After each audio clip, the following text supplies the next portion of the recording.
মিছিল আমি সংখ্যায় নয় মুখে বলছি একটি কথা, শুরু হবে আমাদের পল্টন থানার এখানে, শেষ হবে শাপলা চত্বর পার হয়ে ইনশাআল্লাহ।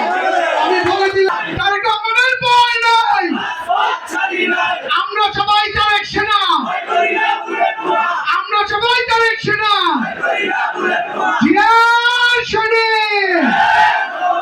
আমার অভিভাবক সাদিকুর রহমান সাদেক, আমার শ্রদ্ধেয় বড় ভাই, আমার ছাত্র দলের বড় ভাই, যার নেতৃত্বে 7টি বছর আমি ছাত্র দলে করেছি।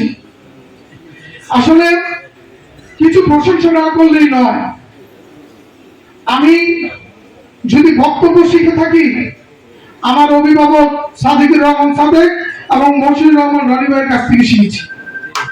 আমি সবার সামনে বলতে চাই একটি ঘটনা। যুবদলের সমাবেশ চলছিল, আমাদের দায়িত্বে ছিলেন টিম লিডার হিসেবে পল ভাই।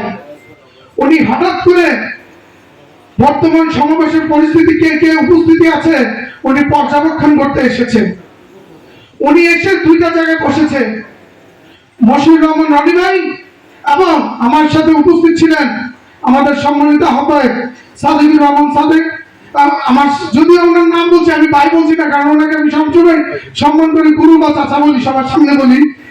ওনার নাম এই কারণেই বলছি, উনি আমার সাথে বসে। একদিকে চলছিল মশিউর রহমান রনি ভাইয়ের স্লোগান, একদিকে চলছিল আমার স্লোগান।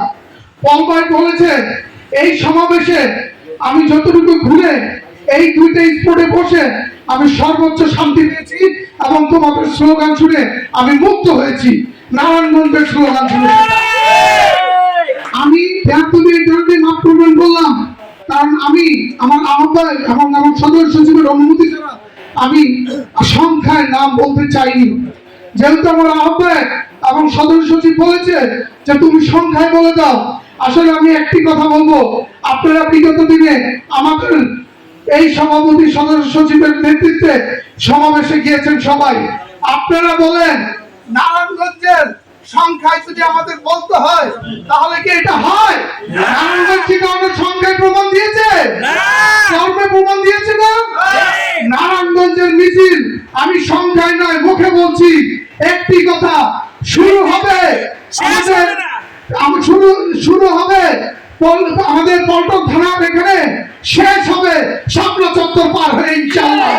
আমি বলে দিলাম মশিউর রহমান রনি এবং আমাদের আহ্বায়ক আমাদের অভিভাবক সাদিকুর রহমান সাদেকের নেতৃত্বে একই ব্যানারে আমরা যদি মিছিল করতে পারি ইনশাআল্লাহ ওই দিন রাজপথ কাঁপবে নারায়ণগঞ্জের বিষয়টা।